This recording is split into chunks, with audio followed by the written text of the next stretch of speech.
Hakata Station, July 2016. Amidst the rush of commuters and tourists, this station was about to become the backdrop for one of the most audacious crimes in Japanese history. But before the train even arrives, the trap is already set. On a quiet street just outside the station exit, a white rental van is idling. It has been parked there for some time, the engine humming, the windows tinted dark. Inside, eyes are watching the station doors, waiting for a specific arrival time. They know exactly who is coming. Meanwhile, a few miles away, the hushed, air-conditioned cabin of a Shinkansen bullet train is speeding toward that very station. Inside the train, four men sit in uneasy silence. They are dressed identically in dark business suits, the uniform of the Japanese salaryman. But something is off. They aren't relaxing or checking their emails like everyone else. They look anxious, shifting in their seats and keeping a constant, protective watch over the black rolling suitcases at their feet. Inside those suitcases is not paperwork or clothes. It is gold.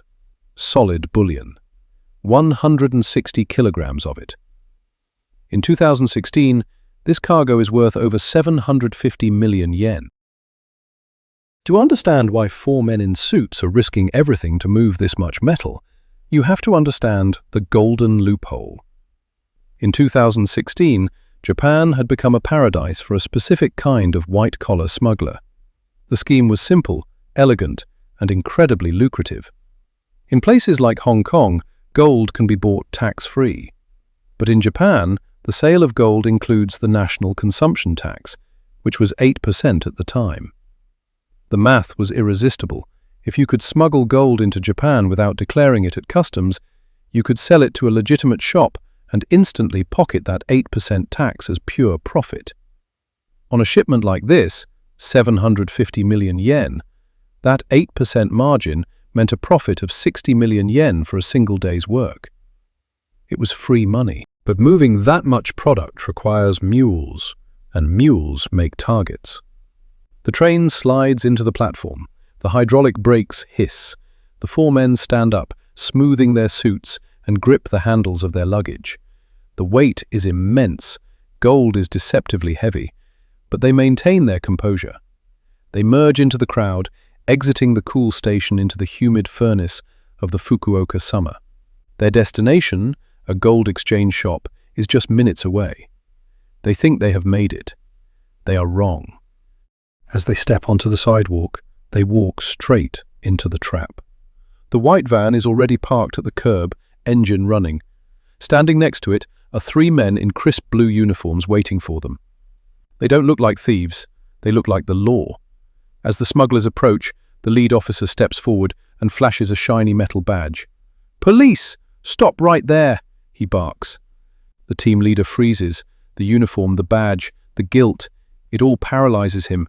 He doesn't see a scam, he sees the police catching him red-handed. "We have a report on smuggled goods," the officer demands, blocking their path.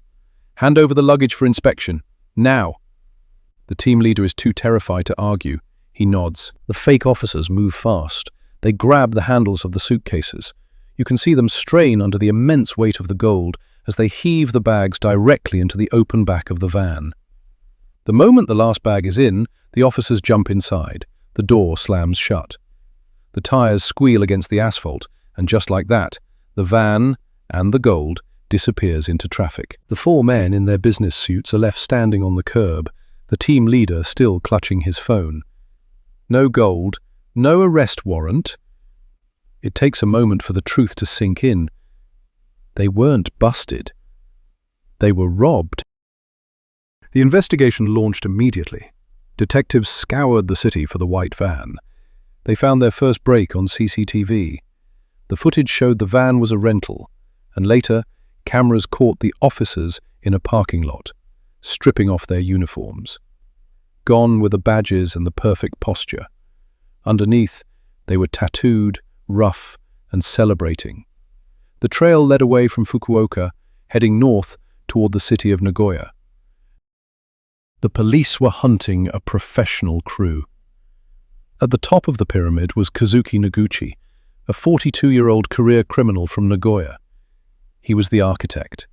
He hadn't touched the gold himself. He had watched from a distance, orchestrating the play like a game of chess. Below him was Takumi Uchida, a 24-year-old enforcer, flashy, reckless, and eager to prove himself. It was their digital footprints, the rental records, the cell phone pings, that began to tighten the noose. When the police finally caught up with the crew months later, a strange story emerged from the interrogation room. One of the accomplices, a gangster named Nakagaki Ryuichiro, claimed this wasn't a simple robbery. Nakagaki told investigators that the heist had been planned from inside a prison cell. He claimed a mysterious acquaintance he met in jail had tipped him off. This shadow figure allegedly told him, "There are men moving gold. They want to lose it. It's a tax write-off for the owners. Go take it." Was it a setup? A fake robbery agreed upon by both sides that went wrong? Or was the prison tip just a convenient lie to cover up a ruthless ambush? The police rejected the tax dodge theory. To them, this was grand larceny.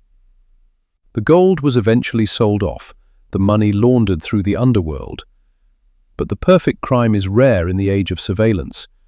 On that hot July day, 4 men in business suits stepped off a high-speed train with a fortune, only to lose it on the sidewalk because they trusted a uniform. They had successfully navigated the international borders and the golden loophole, but they couldn't navigate the simple deception of a white van and a fake badge.